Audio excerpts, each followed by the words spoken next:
Oi, oitavo ano, como vocês estão?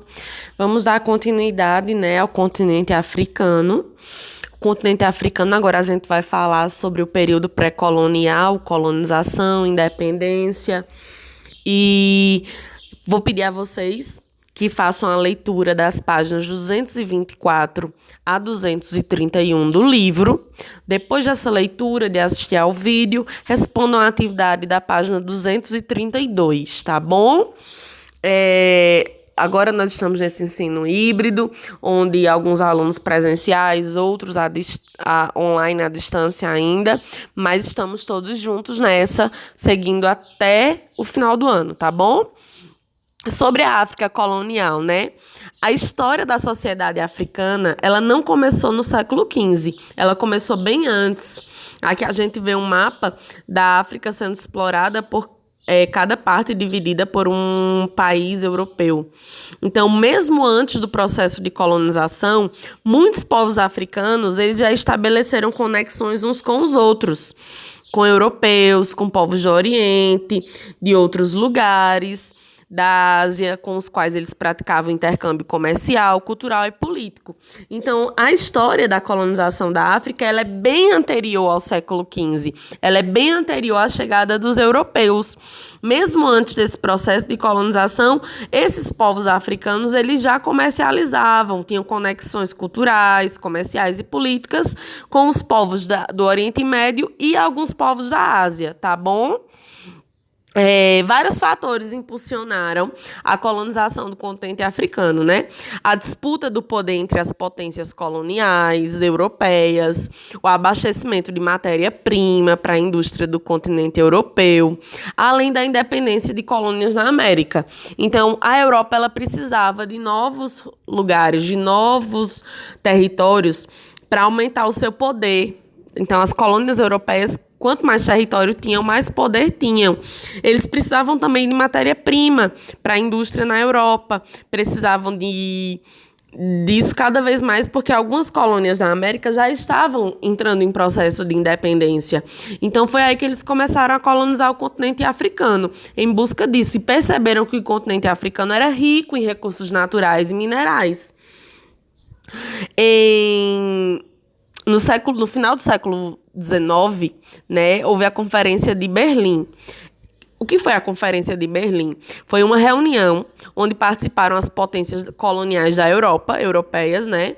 Foram definidos limites territoriais para as colônias desses países, do modo que foi determinada uma nova cartografia para a África, né, baseada em paralelos, meridianos, no percurso dos rios e no interesse dos países europeus.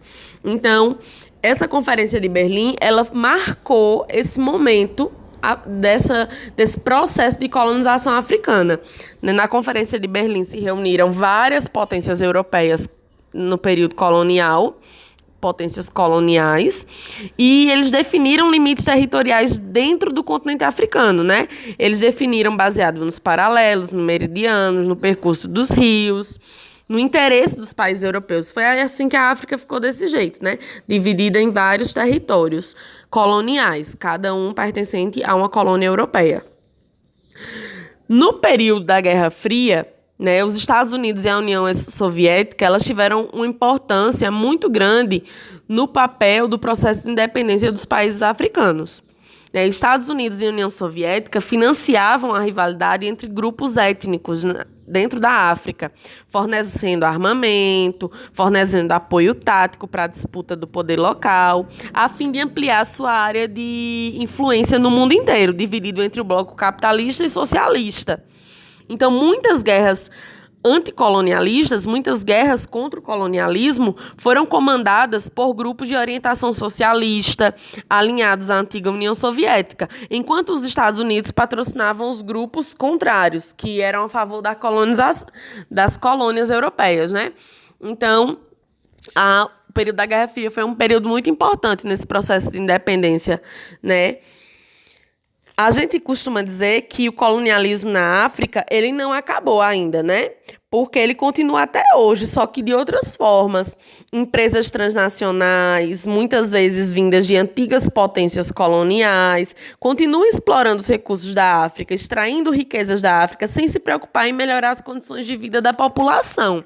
Então, a África, ela tem muitos recursos naturais, mas ela ainda sofre com essa exploração muito grande dessas empresas. Então, eu acho que é bom que vocês tenham entendido isso, né? Com a independência de vários países, aos poucos ficou evidente as consequências da colonização no continente, as agressões culturais que a África sofreu, o desenvolvimento econômico e social que ficou comprometido devido a esses anos de exploração, né? E eu espero que vocês tenham entendido bem esse processo de descolonização, né? A África, ela passou por anos, centenas de anos de exploração pelas colônias europeias e a longos e duros, cada país, né, a longos e duros batalhas com mortes, com conflitos armados, eles foram conseguindo essa independência para se tornar hoje países independentes. Mas essa exploração ainda é desenfreada, principalmente dos recursos naturais. A gente tira as dúvidas terça-feira, tá bom? Beijo.